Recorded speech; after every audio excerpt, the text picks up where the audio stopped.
NCR में प्रदूषण पर सुप्रीम कोर्ट ने एक बार फिर नाराजगी जताई है। सीजीआई ने पूछा कि बैन के बावजूद पटाखे क्यों चले, ये सवाल किया गया है सीजीआई की तरफ से। वहीं सुप्रीम कोर्ट ने कहा कि किसानों के पराली जलाने पर विवाद करना बंद करे और अब मामले की अगली सुनवाई 24 नवंबर को होगी। तो प्रदूषण का स्तर बढ़ता जा रहा है दिल्ली एनसीआर में और प्रदूषण पर सुप्रीम कोर्ट की तरफ से एक बार फिर नाराजगी जताई गई है और पटाखों को लेकर बैन के बावजूद जिस तरीके से दिवाली के मौके पर आतिशबाजी हुई दिल्ली एनसीआर में, सीजीआई की तरफ से सवाल किया गया है कि आखिर बैन के बावजूद पटाखे क्यों चले।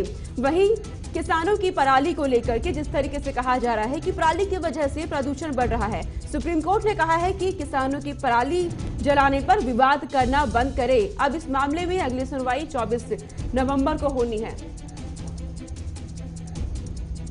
इसी बीच एक और बड़ी जानकारी है, सुप्रीम कोर्ट की सख्ती के बाद एक्शन में है केजरीवाल सरकार। प्रदूषण पर नियंत्रण के लिए सख्त कदम उठाए गए हैं केजरीवाल सरकार की तरफ से। एनसीआर में 21 नवंबर तक कई प्रतिबंध लगा दिए गए हैं। प्रदूषण पर नियंत्रण लगाने के लिए दिल्ली की सरकार ने कई कदम उठाए हैं और 21 नवंबर तक कई प्रतिबंध लगा दिए गए हैं ताकि प्रदूषण के स्तर को कंट्रोल किया जा सके। जिस तरीके से प्रदूषण बढ़ रहा है, दिल्ली एनसीआर वासियों के लिए सांस लेना मुश्किल हो चला है।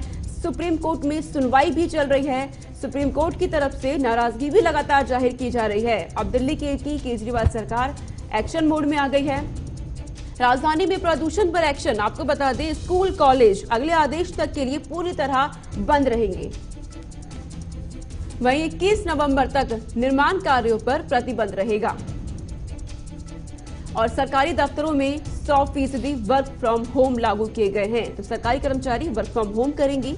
1000 सीएनजी प्राइवेट बसों को कल से हायर किया जाएगा। तो सीएनजी प्राइवेट बसों को हायर किया जाएगा। सिर्फ गैस से चलने वाले उद्योगों को ही अनुमति दी जाएगी काम करने की। बिना गैस से चलने वाली सभी उद्योग पर बैन रहेगा। ये एक्शन लिए गए हैं राजधानी में प्रदूषण को रोकने के लिए। जरूरी सेवाओं के अलावा अन्य ट्रकों की एंट्री बैन कर दी गई है दिल्ली में। वही जानकारी के मुताबिक 10 साल पुरानी डीजल और 15 साल पुरानी गाड़ियों पर पाबंदी लगा दी गई है। वाहन प्रदूषण सर्टिफिकेट की सघन जांच भी होगी।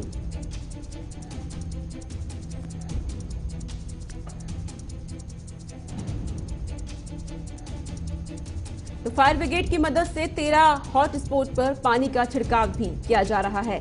तो प्रदूषण पर एक्शन उठाए जा रहे हैं। जिस तरीके से आपको बता दें, 300 किलोमीटर के दायरे में बने 11 थर्मल पावर प्लांट में से 5 को अनुमति दी गई है। तो राजधानी में क्या क्या एक्शन लिए जा रहे हैं, वो पूरी जानकारी आपको दे रहे हैं।